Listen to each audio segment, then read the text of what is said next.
Assalamualaikum warahmatullahi wabarakatuh. Waalaikumsalam warahmatullahi wabarakatuh. Alhamdulillah, wassalatu wassalam ala rasulillah wa ala alihi wa man walah. Rabbi syrah li sadri wa yassir li amri wa hlul 'uqdatam min lisani yafqahu qawli. Subhanaka la ilma lana illa ma 'allamtana innaka antal alimul hakim. Amma ba'd. Segala puja dan puji kehadirat Allah, salawat serta salam kepada junjungan kita Nabi Muhammad sallallahu alaihi wasallam, para keluarga, sahabat, tabi'in, serta seluruh umat yang selalu beristiqomah mengikuti sunnah-sunnahnya hingga yaumul kiamah. Alhamdulillah, di hari ini kembali kita dapat bersilaturahim untuk bersama-sama mempelajari dan membahas hadis-hadis Nabi Muhammad Shallallahu Alaihi Wasallam yang terangkum dalam kitab Arba'in An-Nawawiyah. Semoga apa yang kita pelajari, apa yang kita bahas ini mendapatkan keridhaan dan keberkahan dari Allah Subhanahu wa taala. Amin ya rabbal. Di kesempatan pagi hari ini kita akan membahas hadis ke-19 dari kitab Arba'in An-Nawawiyah. Hadis yang diriwayatkan oleh Abdullah ibn Abbas. Dikatakan di situ, qala al-mu'allif rahimahumullah wa nafa'ana bi fid dharain amin, an Abil Abbas Abdullah ibn Abbas radhiyallahu anhu maqal kuntu khalfan nabiy sallallahu alaihi wasallam wa qala ya gulam inni u'allimuka kalimat ihfadillaha yahfadka ihfadillaha tajidhu tujahak idza sa'alta fas'alillah wa idza sta'anta fasta'in billah wa'lam annal ummata law ijtama'at ala an yanfa'uka bi syai'in lam yanfa'uka illa bi syai'in qad kataballahu lak wa in ijtama'u ala an yadurruka bi syai'in lam yadurruka illa bi syai'in qad kataballahu alaik rufi'atil aqlam wa jaffatis suhuf. Rawahu al-Imam Tirmidzi. Hadis ini merupakan hadis yang sahih, diriwayatkan oleh al-Imam Tirmidzi. Di situ dikatakan an Abil Abbas, dari ayahnya Abbas yang bernama Abdullah bin Abbas bin Abdul Muttalib. Jadi perawi hadis kita pada hari ini adalah Abdullah bin Abbas. Abdullah bin Abbas ini merupakan seorang sahabat Rasul dan juga keluarga Nabi dan juga keluarga Rasul. Kenapa? Karena Abdullah kalau dilihat dari ayahnya dekat dengan Nabi sebagai sepupu Nabi. Abdullah bin Abbas bin Abdul Muttalib. Nabi Muhammad bin Abdullah bin Abdul Muttalib. Jadi ketemu dengan satu kakek, yaitu Abdul Muttalib. Berarti beliau ini dari segi dilihat dia dari jalur ayah, maka beliau ini adalah keponakan sepupu Rasul Shallallahu Alaihi Wasallam. Karena beliau ini yaitu anak pamannya Nabi Muhammad Shallallahu Alaihi Wasallam. Dari segi ibu, beliau juga dekat dengan Nabi Muhammad Sallallahu Alaihi Wasallam bila dilihat dari jalur ibu. Karena ibunya Abdullah bin Abbas namanya Ummu Fadl. Nah, Ummu Fadl ini adik kakak dengan Maimunah. Maimunah itu adalah istri Nabi Muhammad Sallallahu Alaihi Wasallam. Jadi dari jalur bapak dekat dengan Rasul sebagai sepupu atau misanan Rasul. Dari segi ibu, beliau juga menjadi keponakan istri Rasul Sallallahu Alaihi Wasallam. Maka Abdullah bin Abbas ini bisa dikatakan seorang sahabat dan juga ahlul bait Nabi Muhammad Sallallahu Alaihi Wasallam. Abdullah bin Abbas dilahirkan 3 tahun sebelum hijrahnya Nabi Muhammad Sallallahu Alaihi Wasallam. Jadi 3 tahun sebelum hijrahnya Rasul lahirlah Abdullah ibn Abbas.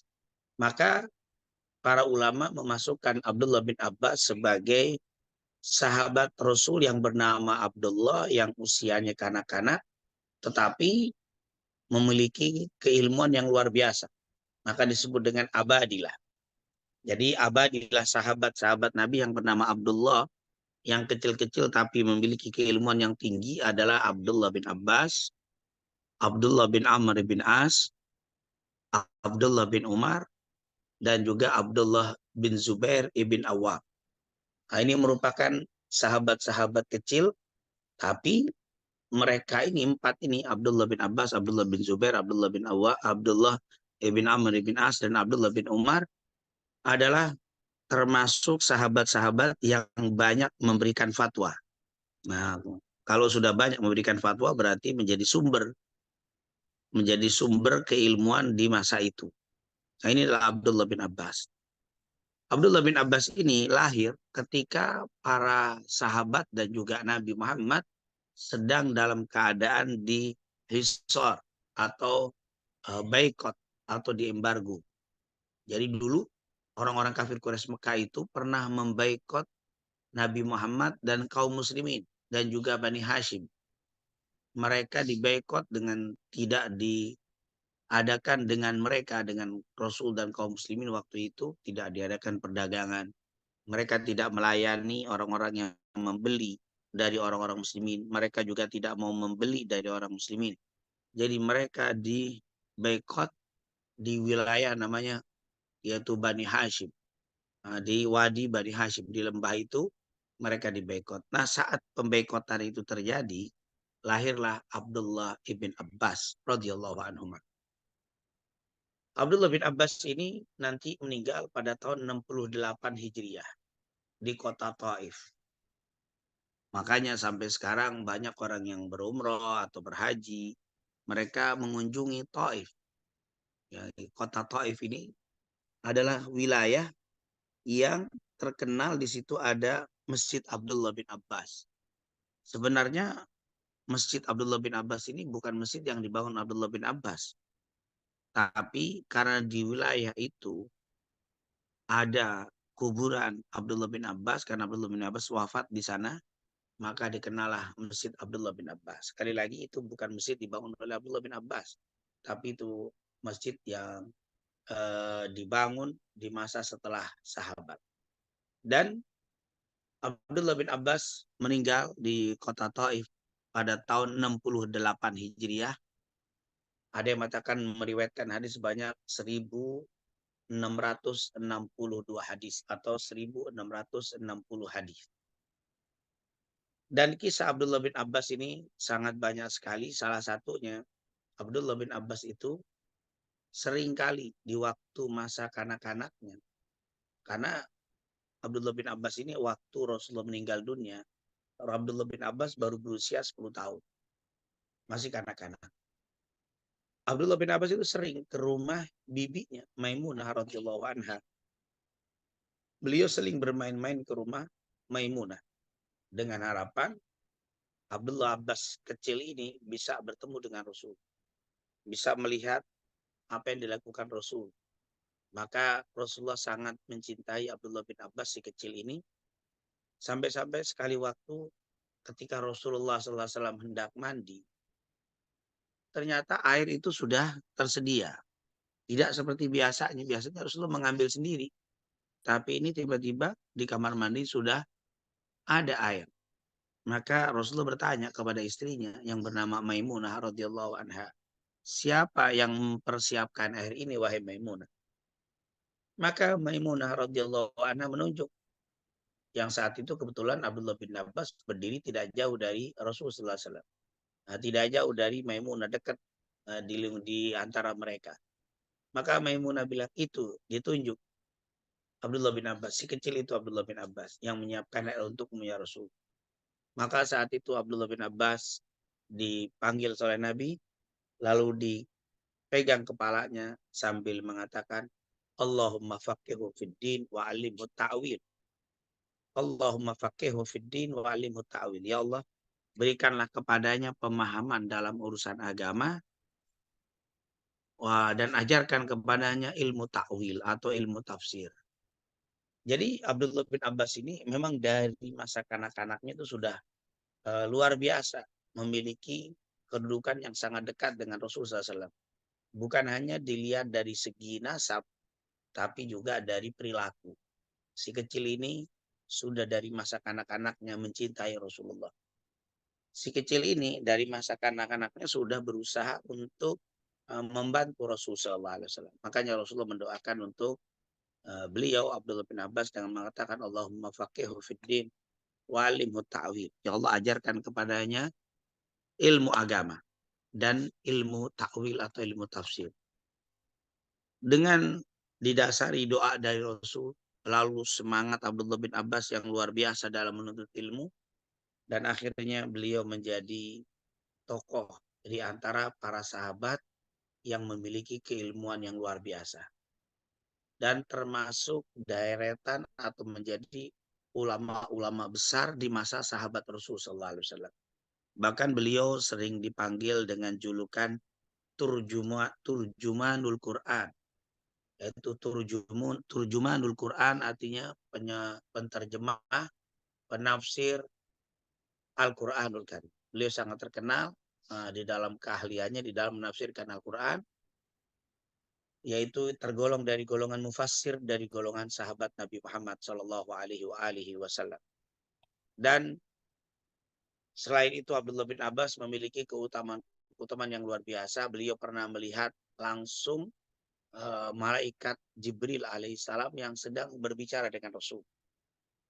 Oleh karena itu, menurut sebagian riwayat, di akhir hayatnya Abdullah bin Abbas itu mengalami kebutaan. Ada yang mengatakan kebutaan itu dialami karena efek dari beliau melihat langsung malaikat Jibril alaihissalam. Nah, inilah perawi kita namanya Abdullah ibn Abbas bin Abdul Muttalib. Dan sekali lagi beliau meriwayatkan hadis sebanyak 1662 hadis atau 1660 hadis lebih yang dia langsung sempat meriwayatkan dan dicatat oleh para ahli hadis. Salah satunya hadis yang kita baca di hari ini, yaitu hadis riwayat Abdullah bin Abbas. Dikatakan di situ, kuntu khalfan Nabi.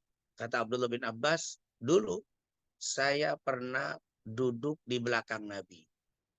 Maksudnya duduk di belakang Nabi di kendaraan. Di kuntu khalfan Nabi sallallahu alaihi wasallam yauman.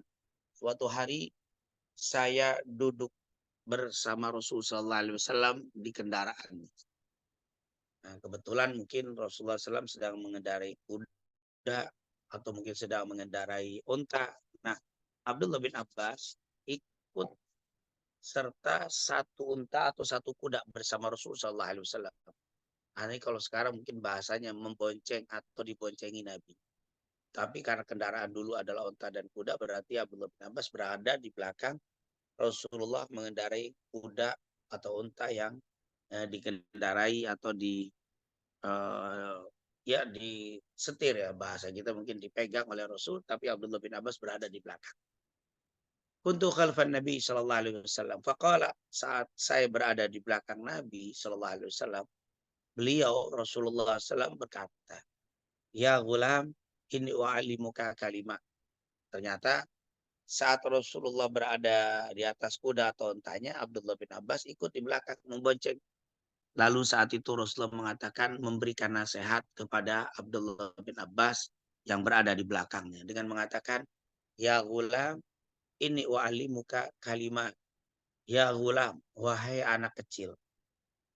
Karena memang Abdullah bin Abbas waktu itu masih usia kanak-kanak. Karena kita tahu tadi bahwa ketika Rasul meninggal, Abdullah bin Abbas itu baru berusia 13 tahun. Berarti boleh jadi saat Abdullah bin Abbas menceritakan hadis ini, boleh jadi di bawah 10 tahun.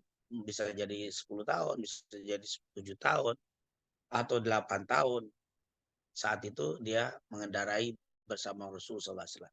Makanya Nabi menggunakan kalimat, ya gulam, wahai anak kecil. Tidak seperti biasanya.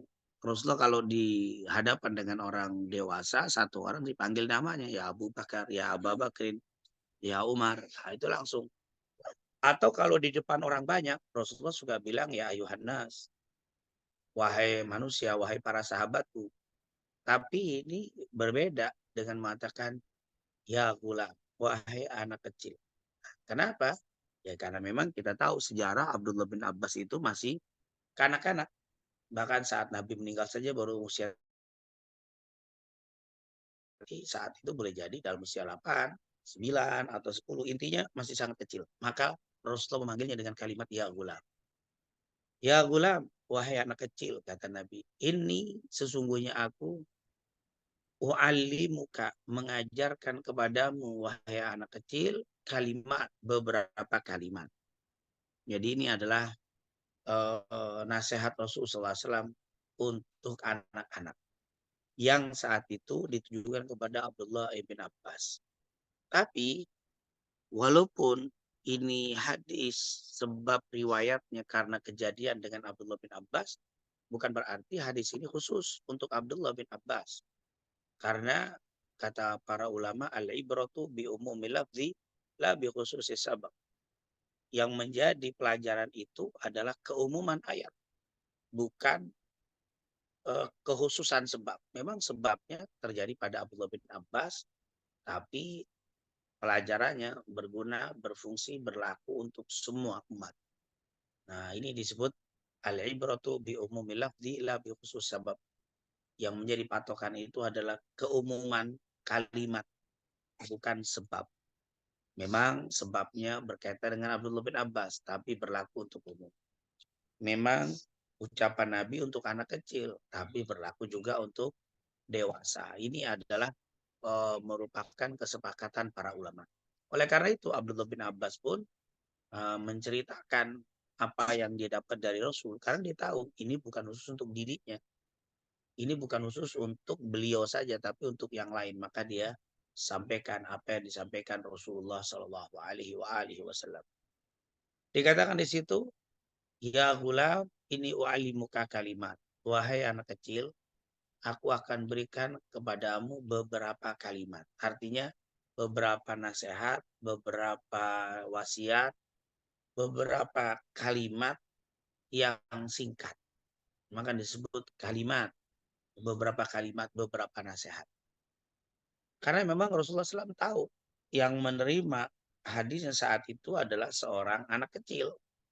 Maka Nabi tidak memberikan nasihat yang panjang atau dengan kalimat-kalimat yang berat, ungkapan-ungkapan yang susah dipahami, tidak. Tetapi Rasulullah memberikan nasihat yang pendek, kemudian mudah difahami, dan mudah atau cocok dicerna untuk anak-anak. Itulah kehebatan Nabi kita, Nabi Muhammad SAW. Beliau bisa menempatkan kalimat mana untuk siapa dalam keadaan bagaimana. Itu sesuai dengan yang dikatakan oleh orang-orang Arab, suka mengatakan kullu kalamin lais, tadi katakan kullu maqal, kullu kalamin maqal, kulli maqalin maqam. Itu kalimatnya apa?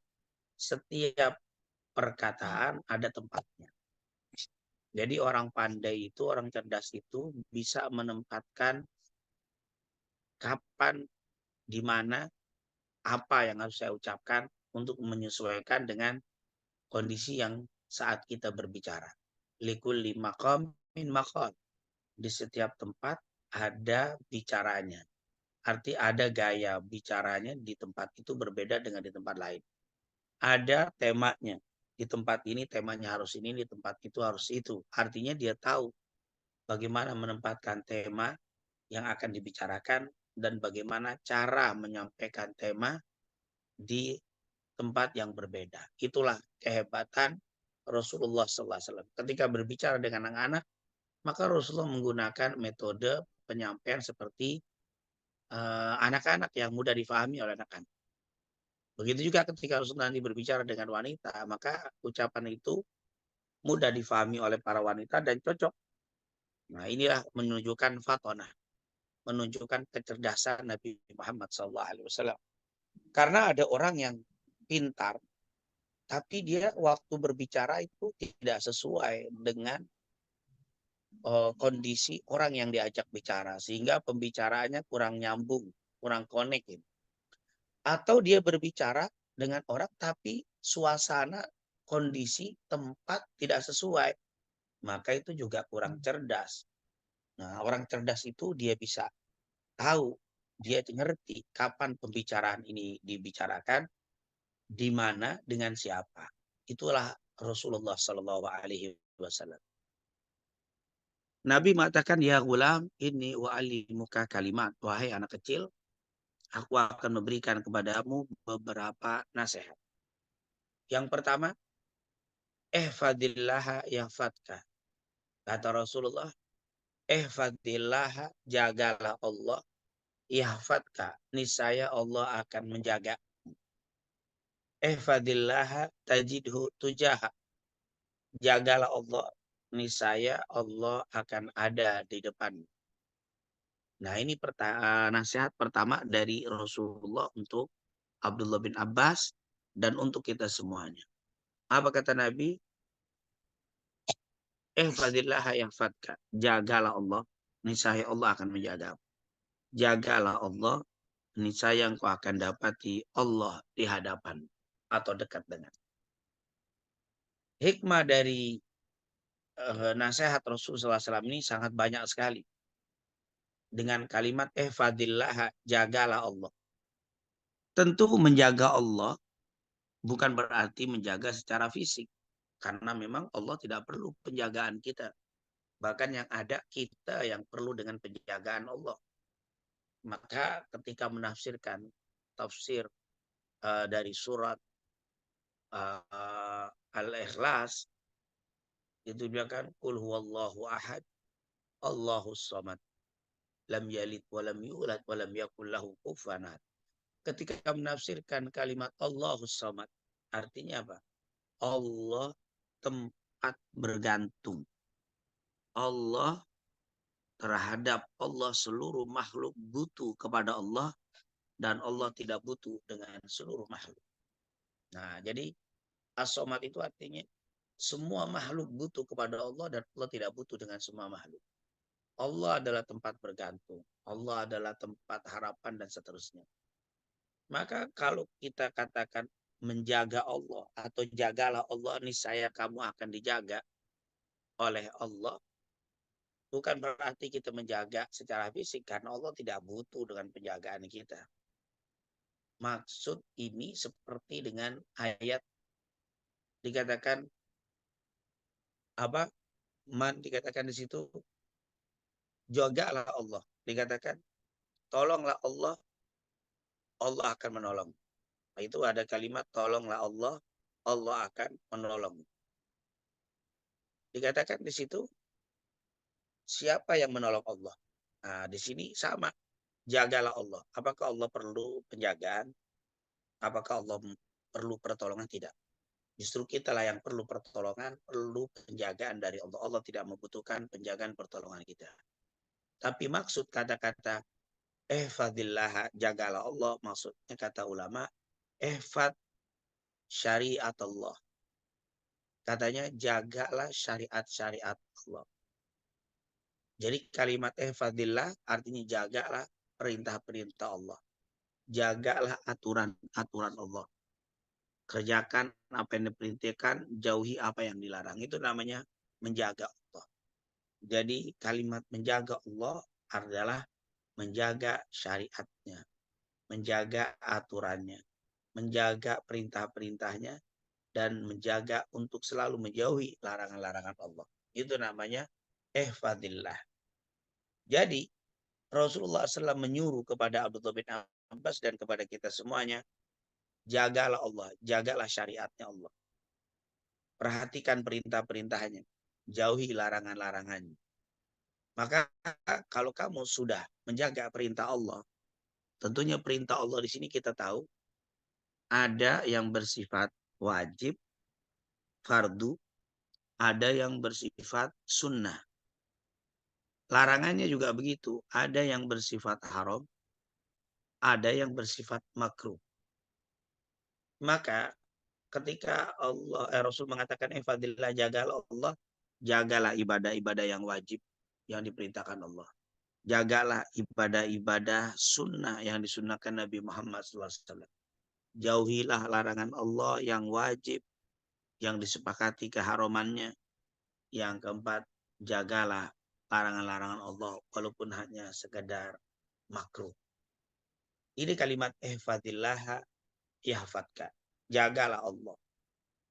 Yahfadka, kalau engkau melakukan seperti tadi, menjaga syariatnya, menjaga untuk menjalankan selalu perintahnya, baik yang wajib dan sunnah, menjauhi semua larangannya, baik yang makruh dan haram. Kalau kita sudah melakukan itu, kata Rasulullah, yahfadka, niscaya Allah akan menjagamu. Jadi kalau kita mau mendapat penjagaan Allah, jagalah Allah. Kalau kita mau mendapatkan penjagaan Allah, maka jalankan semua perintah-perintahnya, jauhi semua larangan-larangannya. Itu makna ihfazillaha yahfadka. Jagalah Allah, Allah akan menjaga. Tapi yang menarik apa yang dijelaskan oleh para ulama, kita menjaga Allah atau menjaga syariat Allah tidak terlalu lama. Seandainya kita berusia 100 tahun misalkan, berarti kita hampir 90 tahun menjaga syariat sejak usia balik. Itu sudah menjaga semua perintah, menjauhi larangannya. Tetapi yang uniknya, Allah membalas kita dengan lebih dari itu. Kalau Allah katakan, jagalah Allah, Allah akan menjaga. Tapi penjagaan Allah tidak sesuai dengan apa yang kita lakukan. Biasanya kalau kita menjaga sebulan, balasannya sebulan. Kita menjaga setahun, balasannya setahun. Tapi ini berbeda dengan Allah yang maha kaya, yang maha dermawan, yang maha bijaksana. Allah tidak mengatakan jagalah Allah, aku akan menjagamu. Jika kamu menjagaku, menjalankan syariatku selama 100 tahun, aku akan jaga kamu selama 100 tahun. Tidak seperti itu. Tapi apa? Jagalah Allah semasa hidupmu. Niscaya aku akan menjagamu di masa hidupmu, menjagamu setelah meninggalmu, menjagamu nanti di yaumil qiyamah. Nah, ini luar biasa. Ini imbalan yang sangat-sangat besar yang Allah Subhanahu wa taala janjikan bagi mereka yang menjaga Allah Subhanahu wa taala. Maka sabarlah di dalam menjalankan perintah Allah. Kuatkan untuk meninggalkan larangan-larangannya. Insya Allah nanti Allah akan jaga kita. Allah menjaga kita bukan hanya di akhirat, bahkan di dunia. Sebelum masuk dunia atau alam akhirat, kita sudah dijaga oleh Allah. Setelah kita meninggal, masuk ke dalam kubur kita, Allah jaga kita juga di dalam kubur kita. Bahkan nanti saat dibangkitkan, Allah pun menjaga kita di hari kiamat. Inilah balasan bagi mereka yang menjaga.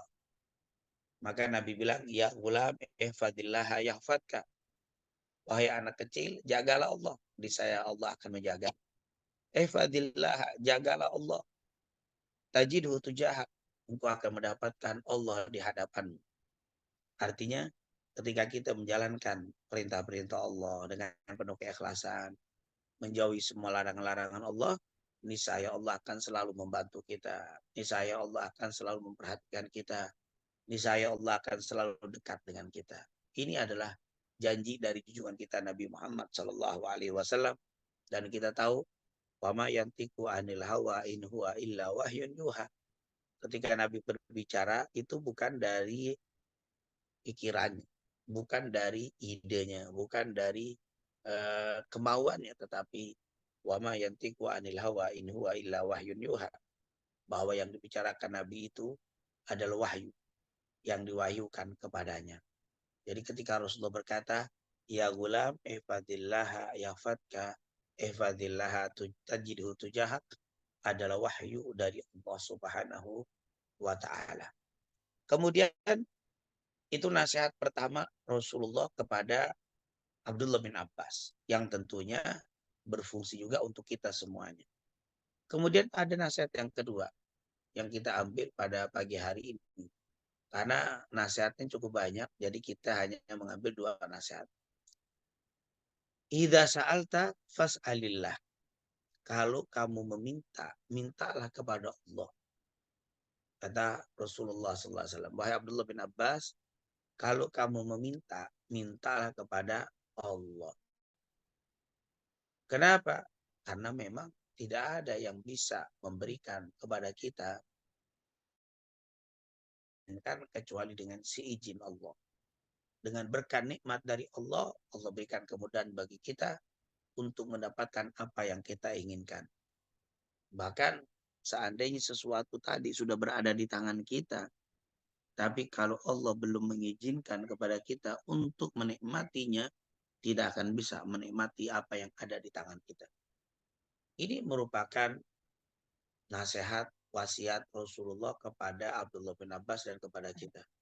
Maka mintalah hanya kepada Allah Subhanahu wa taala. Dan tentu bagi mereka yang minta selain kepada Allah nanti akan terjatuh dalam kemusyrikan.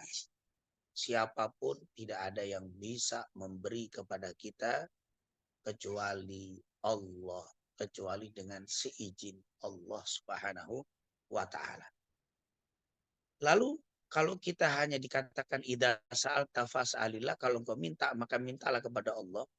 Bagaimana kalau ada seseorang yang meminta kepada saudaranya, dia bilang, "Wahai saudaraku, tolong ambilkan aku air." Itu kan meminta kepada selain Allah. "Wahai saudaraku, tolong ambilkan buku. Wahai saudaraku, tolong ambilkan, siapkan makan," dan seterusnya. Apakah ini bertentangan dengan kalimat idza sa'alta fas'alillah? Kalau kamu minta, mintalah kepada Allah. Ternyata orang ini minta bukan hanya kepada Allah, tapi minta kepada saudaranya, minta kepada orang tuanya, minta kepada sahabatnya. Bagaimana hukumnya? Nah, perlu dicatat. Idza sa'alta fas'alillah maksudnya kalau kamu minta, mintalah kepada Allah. Maksudnya sesuatu yang tidak bisa dilakukan kecuali hanya oleh Allah. Maka itulah kata-kata mintalah kepada Allah terhadap perkara-perkara yang tidak bisa dilakukan, tidak bisa diberikan kecuali dari Allah. Misalkan, minta keselamatan, maka mintalah kepada Allah. Idza sa'alta fas'alillah. Kalau kau minta keselamatan, mintalah kepada Allah. Minta kebahagiaan, itu adalah miliknya Allah. Tidak ada yang bisa memberikan kebahagiaan kepada kita kecuali Allah. Maka jangan minta kecuali hanya kepada Allah. Minta apa lagi? Semua kebahagiaan, keselamatan, keberkahan hidup, diangkat kesulitan. Itu hanya Allah yang bisa. Maka idza sa'alta fas'alillah. Kalau kamu minta, mintalah kepada Allah dalam bab itu. Tetapi para ulama membolehkan kepada kita untuk meminta selain kepada Allah di dalam perkara-perkara yang bisa dilakukan oleh manusia. Seperti mengambilkan sendal. Saya kebetulan ingin baca buku, saya minta tolong pada istri, kepada anak, kepada orang, kepada sahabat, tolong ambilkan buku. Itu boleh, karena manusia bisa melakukan itu. Maka ketika kita, manusia bisa melakukan itu, kita boleh minta tolong kepada manusia, kepada selain Allah. Bahkan ada juga yang meminta, misalkan di kampung-kampung itu ya, meminta untuk mengambilkan buah kelapa dari monyet, boleh-boleh saja. Karena dia bisa melakukan itu setelah dilatih. Nah, itu tidak mengandung kemusyrikan. Saya ketika hendak bangun malam, tahajud, saya berpesan misalkan kepada istri, tolong bangunkan saya di tengah malam. Nah, itu bukan hal yang musyrik. Jangan dikala itu bertentangan dengan hadis idza sa'alta fas'alillah. Kalau minta tolong, kalau meminta, mintalah kepada Allah. Ternyata kamu tidak meminta kepada Allah, tapi minta kepada istri, kepada anak. Nah, ini jangan diartikan jangan meminta kecuali kepada Allah, maksudnya adalah hal-hal yang tidak bisa dilakukan kecuali oleh Allah. Kebahagiaan, keselamatan, keberkahan, mengangkat kesulitan, dan itu hanya Allah. Tapi kalau saya aus meminta air, itu bukan sesuatu yang musyrik. Atau mungkin ada yang mau bangun malam tahajud, dia pasang alarm. Jam 3:30 akan berbunyi. Itu kan sebenarnya berharap, meminta, berharap lonceng itu, jam itu membangunkan dia. Apa itu musyrik? Tidak. Kenapa? Itu bukan sebuah kemusyrikan. Kemusyrikan itu kalau meminta sesuatu yang tidak bisa kecuali dari Allah, baru itu dibilang musyrik. Tapi kalau minta dibangunkan oleh alarm, minta dibangunkan oleh orang, dan seterusnya, minta tolong, saya sedang mengalami kesulitan, misalkan motor saya mogok, lalu saya datang ke bengkel minta tolong dibenarkan atau diservis dan seterusnya. Itu tidak bertentangan dengan kalimat idza sa'alta fas'alillah. Jadi kalimat idza sa'alta fas'alillah, apabila kamu meminta, mintalah kepada Allah. Maksudnya meminta terhadap perkara-perkara yang tidak bisa diberikan kecuali dari Allah Subhanahu wa taala. Nah, ini tentunya merupakan penjelasan dari idza sa'alta fas'alillah. Yang terakhir, Wa idasta'anta, dan apabila kamu meminta tolong, fasta'in billah, mintalah tolong kepada Allah Subhanahu wa taala. Meminta tolong tadi yaitu maksudnya di dalam perkara-perkara yang tidak bisa dilakukan kecuali oleh Allah Subhanahu wa taala. Maka itu disebut meminta pertolongan hanya kepada Allah. Tetapi terhadap perkara-perkara yang bisa dilakukan oleh manusia, tidak mengapa kita minta tolong. Seperti tadi, sendal saya rusak, saya datang ke tukang sol, minta tolong dijahitkan. Nah, itu meminta tolong kepada tukang sendal, bukannya musyrik. Kenapa? Karena itu bisa dilakukan. Tapi ketika kita minta sesuatu yang tidak bisa kecuali hanya Allah, itulah musyrik. Datang ke kiai, kiai, tolong dong angkat kesulitan saya, tolong berikan kebahagiaan dalam hidup saya, tolong ampuni dosa-dosa saya, itu adalah musyrik. Kenapa meminta selain kepada Allah Subhanahu wa taala? Meminta tolong selain kepada Allah. Seorang muslim yang akidahnya kuat dan bagus, dia tidak pernah meminta kecuali kepada Allah, dan dia tidak pernah meminta pertolongan kecuali meminta pertolongan kepada Allah Subhanahu wa taala. Nah, itulah seperti yang dikatakan di dalam Al-Qur'an. Allah Subhanahu wa taala mengatakan iyyaka na'budu wa iyyaka nasta'in. Hanya kepadamu ya Allah kami beribadah, dan hanya kepadamu ya Allah kami meminta pertolongan. Nah, ini tentunya meminta pertolongan di dalam hal-hal yang tidak bisa dilakukan kecuali hanya oleh Allah Subhanahu wa taala. Itu merupakan kalimat wa idza sta'anta fasta'in billah. Idza sa'alta fas'alillah wa idza sta'anta fasta'in billah. Kemudian sebagai penutup, karena saya lihat di hadis ini mengandung dua riwayat. Riwayat yang kedua kita akan bacakan pada pertemuan selanjutnya. Jadi pertemuan selanjutnya masih di hadis ke-19. Karena hadis ini ada dua riwayat yang ditulis oleh Al-Imam Nawawi. Riwayat yang pertama, kalau engkau meminta, mintalah kepada Allah. Idza sa'alta fa idza sa'alta fas'alillah. Kalau kamu meminta pertolongan, mintalah pertolongan hanya kepada Allah. Kenapa? Wa'lam, ketahuilah annal ummata, seandainya seluruh umat, lawijtama'at, mereka berkumpul ala an yanfa'uka, untuk memberikan manfaat kepada kamu, bisya'in, dengan sesuatu, lam yanfa'uka, tidak akan memberikan manfaat, tidak akan sampai manfaat itu kepadamu. Lam yanfa'uka illa bisyai'in qad kataballahu lak, kecuali dengan sesuatu yang telah ditetapkan oleh Allah. Jadi ketahuilah tidak akan ada yang bisa memberikan manfaat kebaikan kepadamu walaupun seluruh manusia itu berkumpul bersama-sama ingin memberikan manfaat kepadamu. Begitu juga sebaliknya.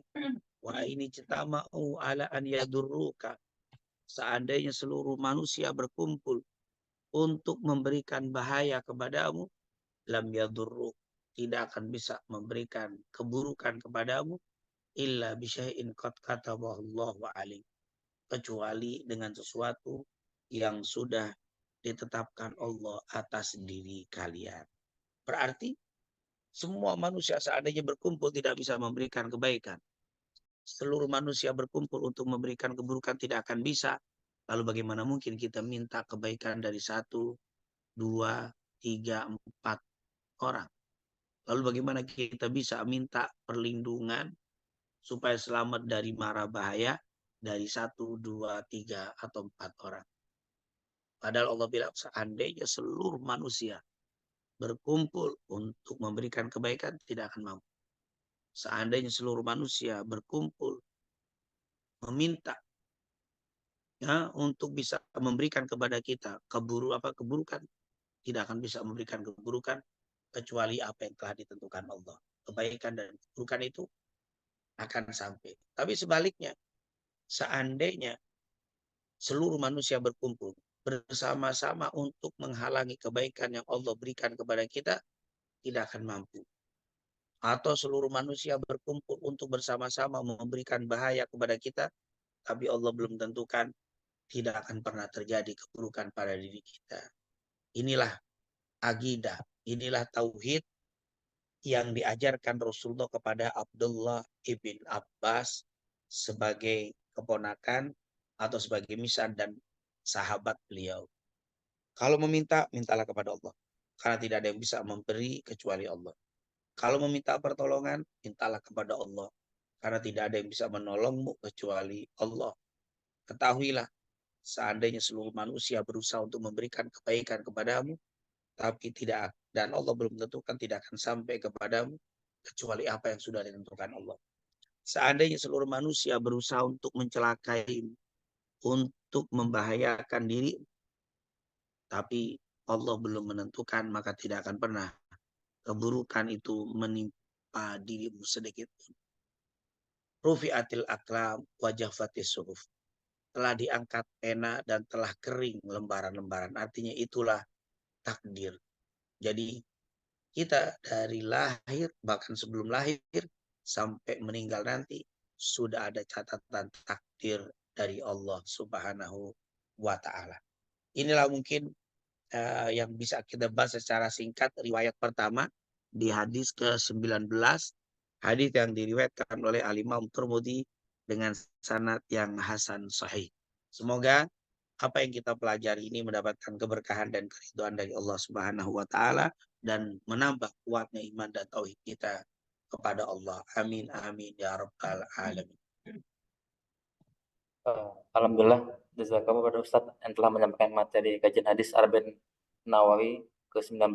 Insya Allah dua pekan lagi kita lanjutkan untuk hadis ke-19 lagi. Mungkin dari para jamaah ada yang ingin bertanya kepada Ustadz terkait dengan tema atau mungkin di luar tema, kami persilakan. Ya. Izin Ustadz, kalau mungkin sambil menunggu dari jamaah yang lain, Ustadz ingin bertanya Ustadz terkait dengan kita diminta untuk selalu meminta pertolongan Silakan. kepada Allah Subhanahu wa taala, Ustadz ya. Ya, terkait hal tersebut, tapi kadang kita diperbolehkan ya untuk meminta tolong kepada manusia juga gitu untuk hal-hal tertentu yang mungkin tidak terkait dengan ibadah atau yang lainnya gitu. Misalkan kita minta tolong diambilkan sesuatu atau mungkin kita minta tolong diajari sesuatu, Ustaz. Cuma kadang Ustaz mungkin sehari-hari kita juga kadang ketika kita minta tolong ke orang gitu ya, minta tolong diajari atau sesuatu yang lain, ternyata orang tersebut tidak sesuai gitu kan dengan kesepakatan awal, dengan awalnya mau bantu, tapi kemudian ternyata dengan ada kendala tidak jadi bantu, Ustaz, sehingga kita mengalami kekecewaan, Ustaz. Nah, mungkin bagaimana Ustaz tips-tips gitu ya Silakan. supaya kita tidak.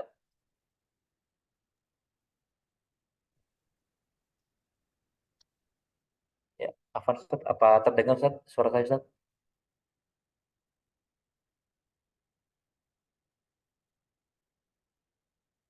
Iya, izin Ustaz, mungkin saya ulangi lagi Ustaz ya. Jadi kadang ketika kita minta tolong ke orang gitu, Maaf Ustaz, yang sedikit awalnya suara belum kedengaran.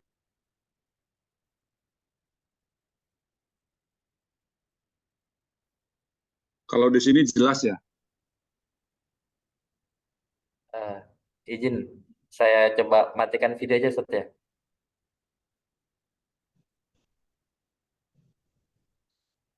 Afan Ustaz, apakah sudah terdengar Ustaz?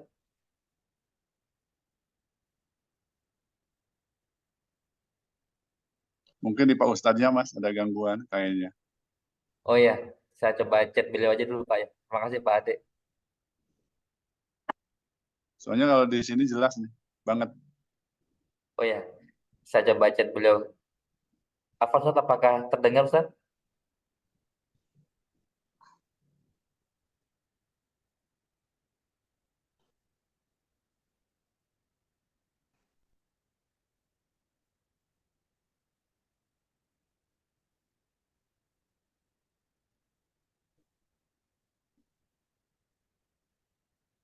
Izin saya ulangi lagi Ustaz pertanyaannya Ustaz.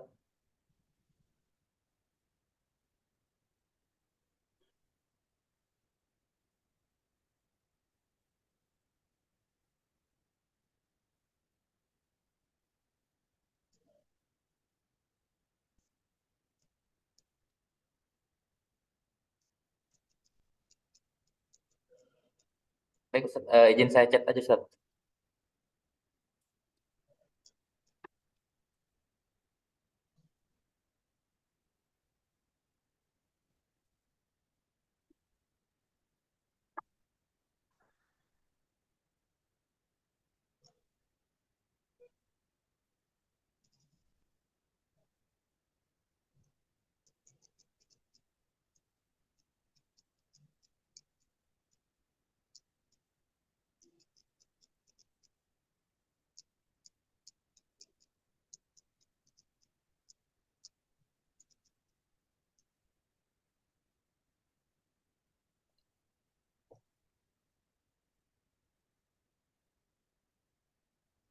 Izin Ustaz, sudah saya chat Ustaz untuk pertanyaannya di WA Ustaz. Tafadhol Ustaz. Iya, bagaimana ketika kita minta pertolongan ke seseorang tapi sering mengalami kecewaan? Ini pertanyaan. Memang ketika kita meminta pertolongan kepada seseorang, kadang orang itu bisa memenuhi apa yang kita minta, kadang tidak. Tapi kadang-kadang kita merasa kecewa bagaimana? Tentunya orang itu mau menolong atau tidak menolong kita adalah gerakan hatinya dari Allah Subhanahu wa taala. Ketika Allah tidak gerakan hatinya untuk menolong kita, walaupun kita berusaha untuk meminta tolong, tetap Allah tidak gerakan kepada orang itu untuk menolong kita, maka orang itu tidak akan pernah bisa menolong kita. Maka kita akan kecewa. Semestinya kita tidak perlu kecewa, berarti memang Allah belum izinkan untuk orang itu menolong kita. Nah, tapi karena kita meyakini orang itu tidak kembali kepada Allah, maka kita sering mengalami kekecewaan. Makanya kalau ulama salaf mengatakan, bila kita meminta pertolongan kepada seseorang, lalu dia belum mau menolong kita, maka jangan benci kepada orang itu. Kenapa? Berarti Allah belum menggerakkan hatinya untuk menolong kita. Tapi ketika kita minta pertolongan seseorang, lalu orang itu menolong kita, maka yang pertama kali kita ucapkan alhamdulillah, lalu berterima kasih kepada orang itu. Kenapa? Karena pada hakikatnya orang itu menolong kita karena digerakkan hatinya oleh Allah Subhanahu wa taala. Jadi kita kalau hanya mengandalkan kepada manusia pasti akan sering mengalami kekecewaan. Tapi kalau kita selalu mengandalkan Allah, insya Allah tidak akan pernah kita kecewa. Kenapa? Karena Allah berjanji. Kalau kita memang taat kepadanya, insya Allah apapun yang kita minta akan digabulkan oleh Allah. Hanya Allah Maha tahu kapan, di mana, saat apa yang diminta tadi akan digabulkan oleh Allah Subhanahu wa taala. Itu wallahu a'lam bishawab. Jadi sekali lagi ingat kata ulama salaf, kalau kita minta pertolongan kepada seseorang, lalu orang itu menolong, maka ucapkan alhamdulillah dan terima kasih kepada orang itu karena Allah telah membukakan hatinya untuk orang itu agar menolong kita. Tetapi ketika dia tidak mau menolong kita, ingat juga kepada Allah. Sungguh orang ini belum dibuka hatinya untuk menolong kita. Maka tidak perlu kita kecewa, tapi kita kembali kepada Allah Subhanahu wa taala. Kan Rasulullah pernah bilang di dalam hadis qudsi, walaupun hadis ini sedikit lemah, Allah pernah mengatakan begini, wahai dunia, jadilah kamu budak orang yang menghambakan dirinya kepada aku. Dan perbudaklah orang yang menjadikan dirinya membudakkan diri. Artinya ketika kita menghambakan diri, mengabdikan diri kepada Allah, maka dunia ini akan menjadi budak kita. Kita minta tolong, mereka akan melakukan apa yang kita lakukan. Tapi ketika kita tidak mengabdi kepada Allah, hanya mencari dunia, justru maka dunia itu akan menjadikan kita sebagai budaknya. Maka ketika ada orang kita minta tolong, dia tidak mau, koreksi diri kita. Apakah kita mungkin belum dekat dengan Allah? Saya teringat dengan seorang rawi hadis. Dikatakan rawi hadis, Imam Ahmad, di masa Imam Ahmad. Dulu ada seseorang yang menaiki kudanya. Tapi kudanya ini tidak bisa jinak. Liar, yang tadinya jinak, sekarang kok liar. Disuruh ditarik masuk ke kandangnya, tidak mau. Dia berontak, langsung kuda itu diikat, kemudian dia masuk, dia sholat, lalu dia beristighfar. Dia minta ampun kepada Allah. Dia bilang apa? Ya Allah, dosa apa yang aku lakukan? Mungkin aku banyak dosa. sehingga kuda yang tadinya nurut kepada aku sekarang tidak tunduk dan tidak nurut lagi kepada aku. Yang tadinya jinak sekarang liar. Berarti ini ada kesalahan dosa yang aku lakukan sehingga makhluk Allah tidak tunduk kepada aku. Itu merupakan, jadi kalau ada yang tidak setuju, tidak mau menolong kita, mestinya kita kembali kepada Allah. Jangan kita limpahkan kekecewaan kepada si fulan. Karena hatinya belum digerakkan oleh Allah Subhanahu wa Ta'ala. Itu adalah pertanyaan pertama. Mungkin pertanyaan kedua, silakan apa tadi? Pak Ustadz, sudah terdengar Ustadz suara saya Ustadz?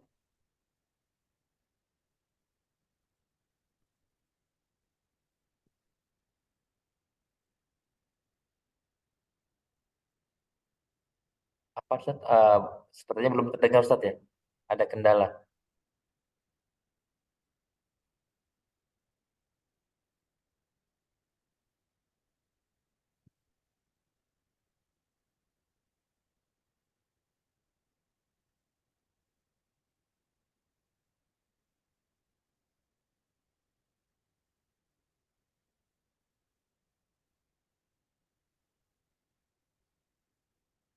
Eh, Suara, saya belum dengar suara. Iya, belum dengar Ustadz. Saya belum dengar suara atau Eh, izin Ustadz, mungkin di chat Zoom sudah ada 3 pertanyaan coba Ustadz. tanpa ini, mungkin Iya, iya, coba. tanpa Bluetooth.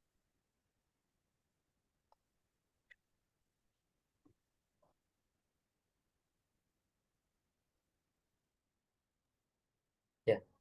Afan Ustadz, apakah sudah Ya, terdengar? terdengar, Pak. Ya. Sudah terdengar. Siap Ustadz. Izin Ustadz, ini ada beberapa pertanyaan Ustadz di chat Zoom. Izin saya bacakan mungkin 2 dulu Ustadz. Yang pertama dari Ibu Istianti, yang kedua dari Pak Anang. Yang pertama dari Ibu Istianti, izin bertanya Ustadz, apa untuk dapat menerima takdir yang buruk menurut manusia merupakan sesuatu yang berat? Apakah benar jika amalan wirid dari Nabi Khidir itu bisa menguatkan hati? Mohon ijazah wirid tersebut Ustadz. Kemudian yang kedua dari Pak Anang, izin bertanya Ustadz, saya pernah membaca kisah bahwa ada sahabat yang diminta sahabat lainnya untuk minta didoakan oleh seseorang yang jauh dari Madinah. Apakah hal ini wasilah ini merupakan anjuran atau hanya boleh atau dilarang Ustadz gitu? Minta didoakan oleh orang yang jauh dari Madinah Ustadz. Mohon penjelasannya Ustadz. Iya, memang menerima takdir yang buruk ya. Itu kalimat takdir yang buruk itu sebenarnya buruk menurut kita. Tapi menurut Allah tidak ada yang buruk sebenarnya. Semua takdir dari Allah itu baik. Makanya di dalam hadits kan Rasulullah pernah bilang begini, ajaban li amril muslim. Sungguh aneh kata Rasul urusan orang Islam ini. Kenapa? Ida asabatu, kalau dia kena kenikmatan atau dapat nikmat, syakar, dia bersyukur, maka itu adalah sebuah kebaikan untuknya.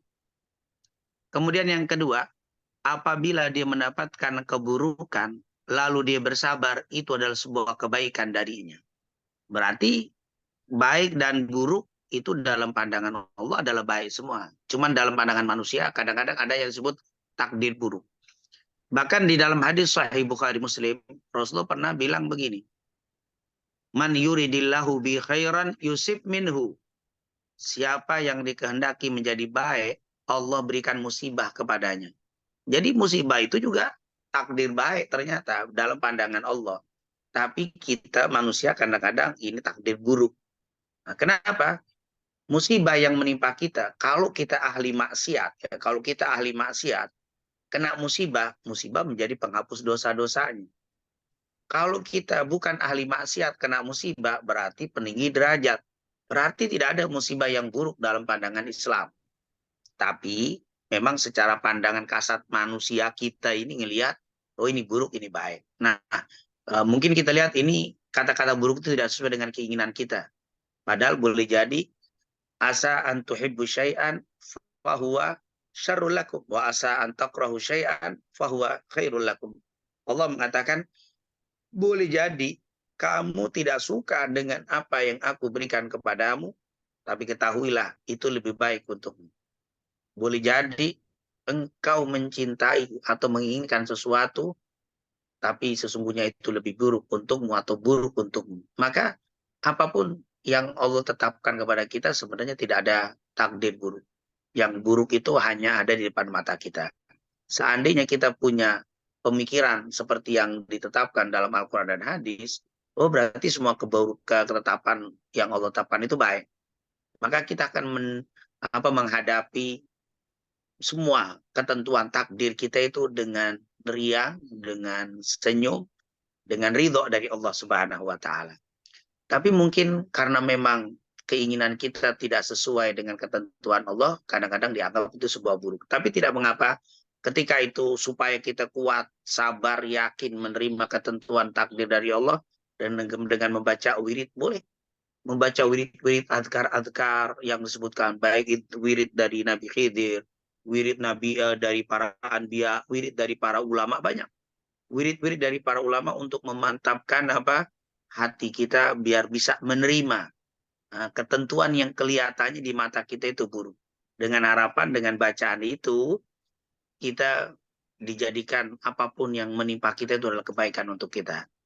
Ini merupakan hal yang harus kita yakini. Saya teringat dengan cerita Ummu Salamah ya. Waktu Abu Salamah meninggal, Ummu Salamah itu sedihnya luar biasa. Karena suami ini adalah orang yang di pandangan mata si istri ini adalah segala-galanya. Pas dia meninggal begitu sedihnya Ummu Salamah. Lalu dia dengan sabar, dengan ikhlas dia ucapkan inna lillahi wa inna ilaihi raji'un. Itu kalimat istirja. Inna lillahi wa inna ilaihi raji'un. Lalu diiringi dengan kalimat, ya Allah, berikanlah kebaikan dalam musibahku ini dan gantikanlah yang lebih baik. Itu adalah wirid Rasul sallallahu alaihi wasallam. Setelah itu, setelah iddahnya selesai, ternyata Rasulullah melamar. Ketika dilamar oleh Nabi, dibilang, wallahi betul-betul kalimat ini mujarab. Dengan mengatakan kalau kita kena sesuatu yang tidak kita inginkan, maka ucapkan inna lillahi wa inna ilaihi raji'un. Tidak hanya untuk kematian.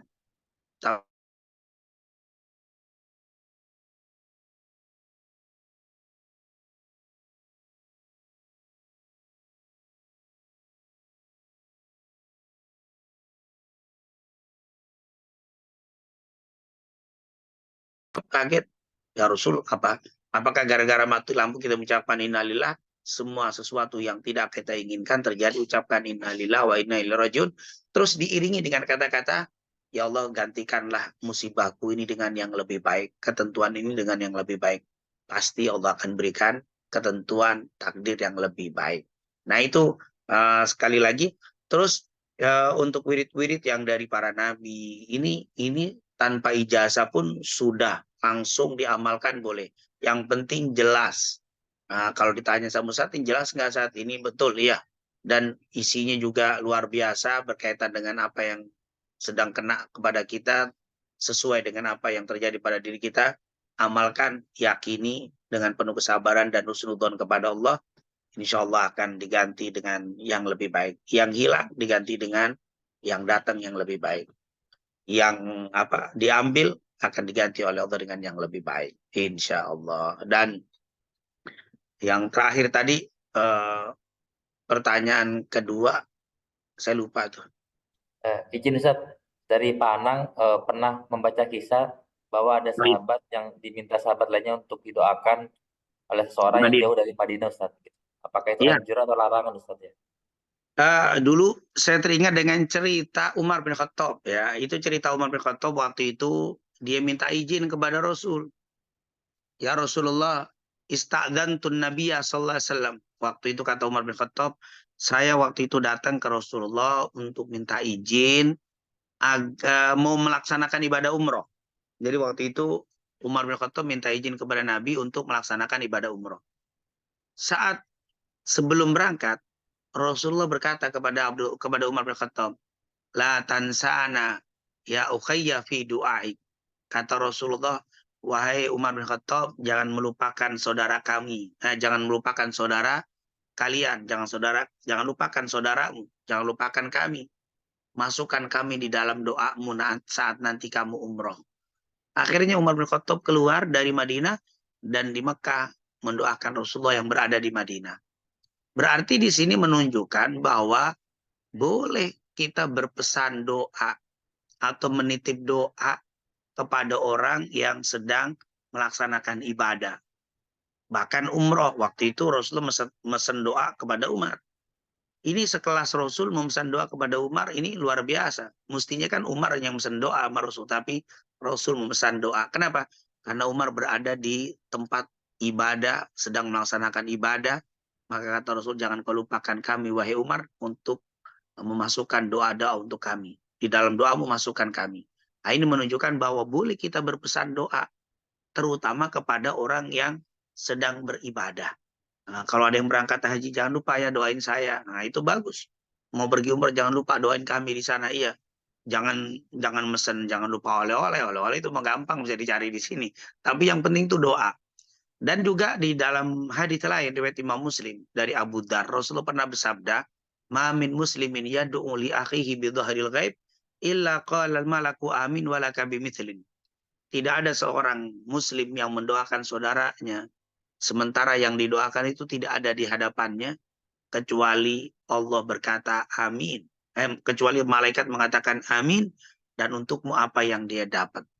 Berarti kalau kita berdoa kepada saudara kita, untuk saudara kita yang jauh dari kita, yang tidak ada di hadapan kita, kita doakan. Misalkan saudara kita sedang umroh, kita doakan. Yang ada di kantor, kita doakan. Yang ada di rumah. Doanya mendoakan orang yang tidak ada di hadapannya. Berarti bisa di luar rumah, bisa di luar kantor, bisa di luar negeri, jauh dari dirinya. Dia doakan secara diam-diam, mendoakan saudaranya. Apa kata Rasulullah? Tidak ada seorang muslim mendoakan saudaranya yang tidak ada di hadapannya, kecuali malaikat akan berkata amin. Malaikat mengaminkan doa tadi. Walaka bimithlin, dan untukmu apa yang dia dapat. Berarti bukan dilarang mendoakan orang yang jauh dari kita. Begitu juga orang lagi safar ya. Orang lagi musafir itu doanya mustajab. Doa orang yang musafir. Nabi pernah bilang, salah satu la turadu da'watuhum. Ada 3 golongan yang doanya tidak ditolak oleh Allah. Salah satunya da'watul musafir. Doanya orang musafir. Waktu ada musafir, ya jangan lupa ya di safar doain kita. Nah, itu boleh berpesan seperti itu. Jadi kita mesen minta doa kepada orang-orang yang memang layak untuk kita pesankan. Bahkan yang terakhir, Rasulullah pernah mesen kepada Umar. Wahai Umar, nanti kalau engkau ketemu dengan Uwais Al-Qarni, mintalah doa kepadanya. Itu jauh, belum ketemu. Uwais itu dari Yaman, Rasulullah masih di Madinah. Artinya bisa pesen, jangan lupa minta doa sama dia. Artinya ada itu riwayat-riwayat yang mengatakan kita disuruh minta doa kepada orang-orang yang memang layak untuk dimintai doa. Baik karena kesolehannya atau karena sedang berada di tempat yang bagus, haram, yang sedang beribadah, atau sedang mengadakan rangkaian ibadah seperti safar dan yang lainnya. Maka itu bagus untuk kita minta kepada dia, mendoakan kita kepada Allah, agar apa yang kita mau digabulkan oleh Allah. Wallahu a'lam bishawab. Afwan Ustaz, mohon waktunya lagi Ustaz. Ini ada 4 pertanyaan lagi Ustaz. Mungkin saya bacakan 2 pertanyaan terkait dengan hutang piutang Ustaz. Yang pertama dari Pak Nyoman, Ustaz ada yang bilang ketika ada orang yang belum atau tidak bayar hutang, maka yang mengutangi tersebut mendapatkan pahala setiap harinya. Apakah ada hadisnya? Yang kedua dari Pak Angling, Assalamualaikum Ustaz, apakah benar ikut berdosa bagi si pemberi pinjaman apabila tidak mengingatkan yang diberi pinjaman untuk melunasi hutangnya, karena akan menjadi beban di peminjam di akhirat jika tidak melunasi hutangnya. Mungkin 2 itu Ustaz, mungkin ada 2 lagi Ustaz Afwan. Wallahualam ya, saya belum pernah dengar hadis ya yang mengatakan bahwa sebelum dia bayar utang kita dapat pahala terus dari ibadahnya. Wallahualam. Tapi mungkin kalau kita memberikan hutang kepada saudara kita, terus kita ikhlas memberikan hutangnya tadi dan mengulur, dia janjinya 1 pekan, 1 bulan. Pas 1 bulan ternyata dia tidak bisa membayar dan mengatakan minta ditunda lagi, tolong nambah seminggu. Oh iya, saya ikhlas seminggu lagi. Boleh jadi Kenapa? Ketika dia memberikan tenggang waktu kepada saudaranya tidak bisa bayar dengan ikhlas, setiap harinya betul dia akan mendapatkan kebaikan dan pahala. Karena itu masuk ke dalam wa ta'awanu 'alal birri wat taqwa. Yang utang itu menjadi tenang beribadah, yang utang itu jadi bahagia karena dikasih tenggang waktu, maka setiap kebaikan-kebaikan kita dapat pahala dari orang yang kita hutangi. Itu yang pertama. Adapun kalau orang yang tidak mau bayar, padahal dia sudah dijanjikan kamu hutang nanti bayarnya sebulan. Ternyata sudah sebulan kita tidak mengingatkan, apakah kita berdosa? Iya, kata para ulama begini, kalau kamu tidak berani menagih hutang, jangan menghutangi orang. Kenapa? Karena engkau tidak menagih itu juga perbuatan yang salah. Nah, jadi memang berat. Kadang-kadang kita ingatkan, yang diingatkan marahnya lebih dari kita. Ini masalah ini jadinya. Tapi sebenarnya kalau kita mengingatkan orang yang hutang dengan kita, itu adalah memang kewajiban kita. Nah, ketika kita tidak mengingatkan, kata ulama, kita termasuk kena dosa karena membiarkan saudara kita melakukan kemaksiatan. Kan nggak bayar utang itu kan dosa. Maka kita ingatkan. Tetapi setelah diingatkan, dia tidak mau bayar utang juga, maka kita sudah tidak kena beban. Bahkan nanti di yaumil qiyamah akan dibayar oleh orang itu dengan amal-amal solehnya. Jadi orang yang tidak bayar utang, nanti di hari kiamat, amal soleh itu akan diberikan kepada orang yang mengutanginya. Kalau memang yang berhutang tidak ada.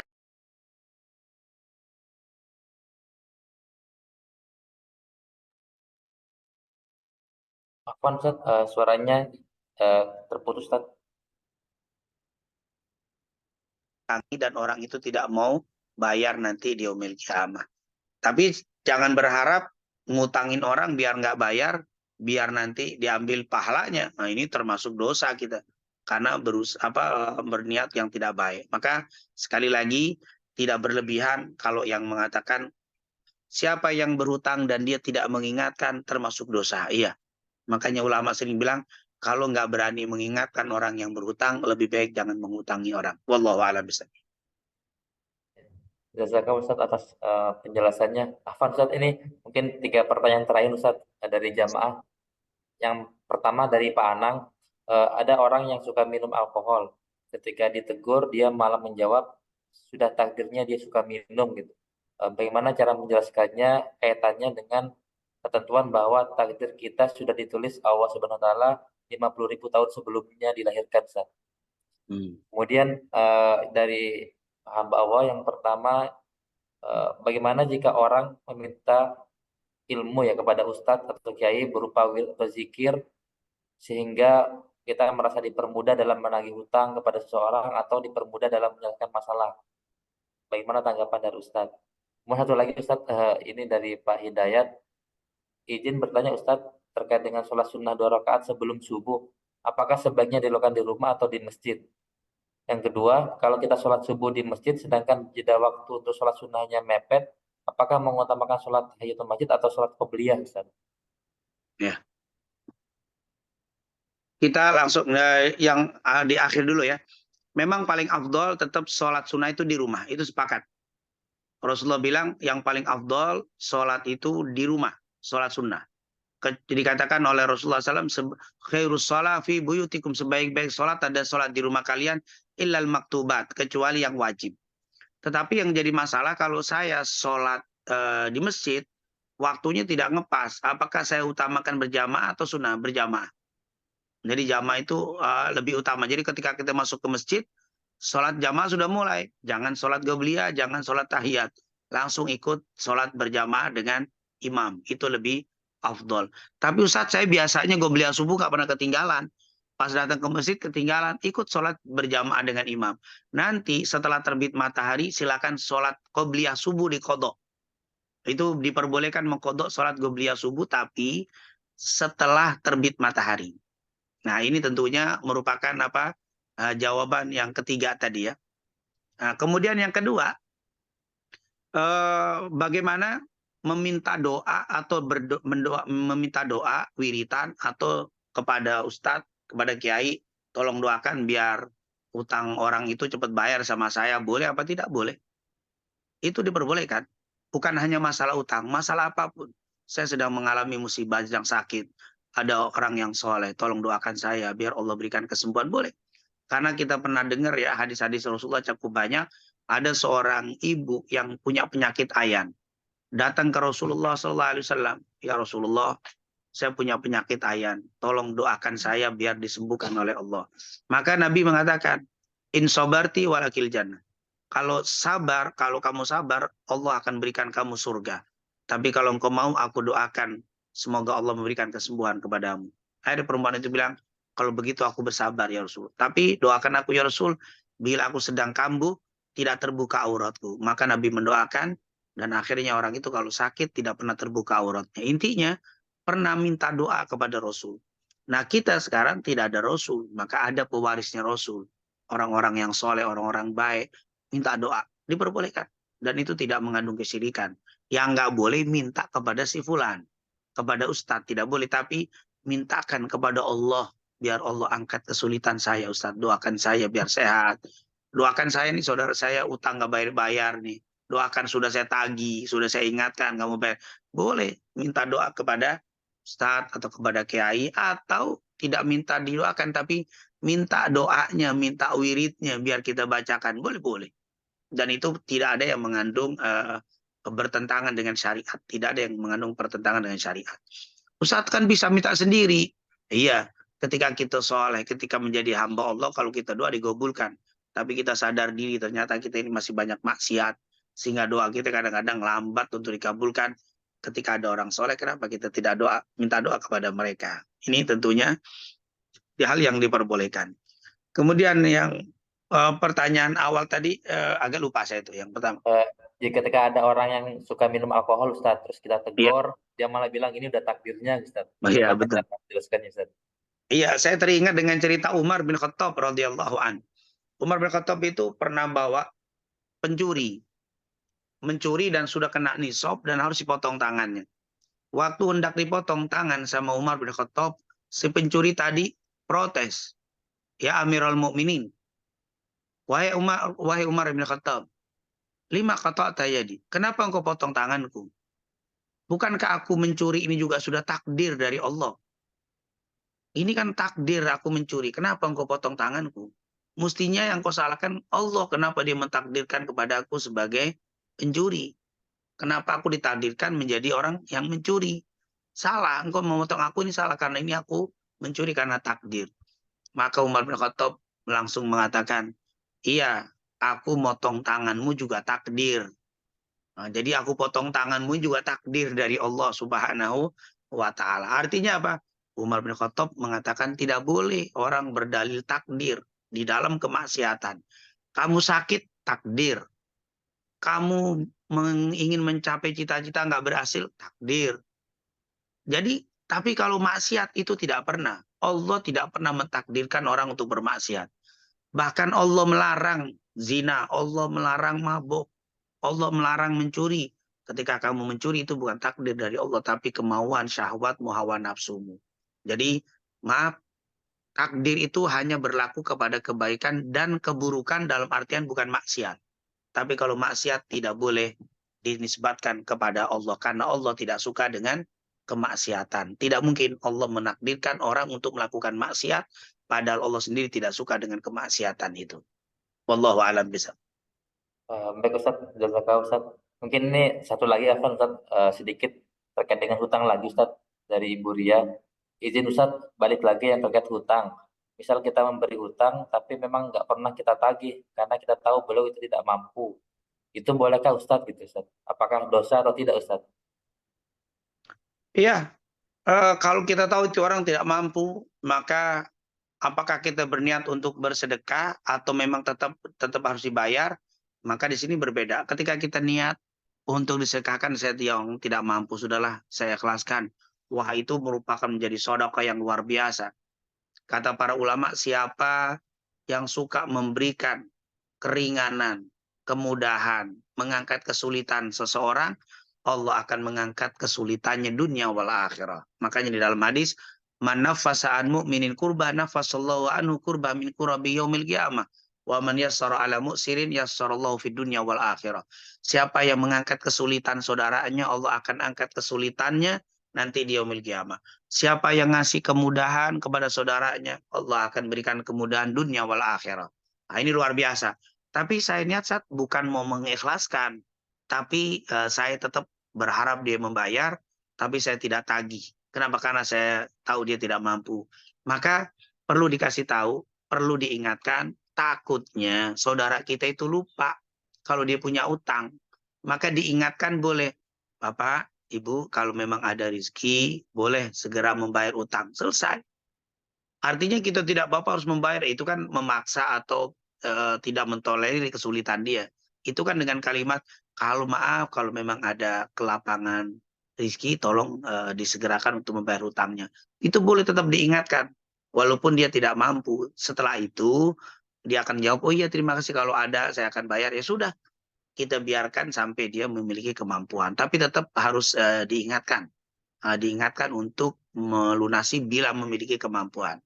Tapi tidak perlu karena memang kita tahu dia tidak mampu, maka jangan terus dicecar ya atau didesak begitu. Wallahu a'lam bishawab.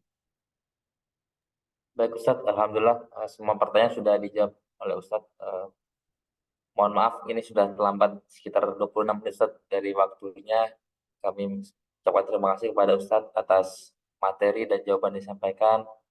Mudah-mudahan Ustadz selalu diberikan kesehatan dan kemudahan dan lindungan Allah SWT. Izin Ustadz, kalau boleh berkenan untuk memimpin doa penutup pada pagi hari Ustadz. Kepada Ustadz kami persilakan. Baik, kita tutup majelis kita yang mulia ini. Semoga dengan keberkahan majelis yang mulia ini Allah kabulkan hajat-hajat kita, Allah mudahkan segala urusan kita, Allah angkat segala kesulitan kita dan selalu Allah berikan takdir yang baik untuk kita dan keluarga kita semuanya. Amin amin ya rabbal alamin. Rabbana taqabbal minna innaka antas samiul alim wa tub alaina innaka antat tawwabur rahim. Allahumma inna nas'aluka ilman nafi'an wa rizqan thayyiban wa amalan salihah. Allahumma inna na'udzubika min ghalabatid dain wa gahrir rijal. Rabbana atina fid dunya hasanah wa fil akhirati hasanah wa qina adzabannar. Wa sallallahu ala sayyidina Muhammadin wa ala alihi washabihi wasallam. Walhamdulillahi rabbil alamin. Sekali lagi kami ucapkan terima kasih pada Ustadz atas kehadiran waktunya untuk membimbing kita pada pagi hari ini. Kami tutup acara kita pada pagi hari dengan bacaan hamdalah, alhamdulillah, dan istighfar, astagfirullahaladzim, dan doa kafaratul majelis. Subhanaka wa bihamdika, asyhadu an la ilaha illa anta, astaghfiruka wa atubu ilaik. Kurang lebihnya mohon maaf. Wassalamualaikum warahmatullahi wabarakatuh. Ya. Jazakallahu Ustaz dan Bapak Ibu sekalian, terima kasih atas partisipannya. Kami tutup link Zoom pada pagi ini. Terima kasih.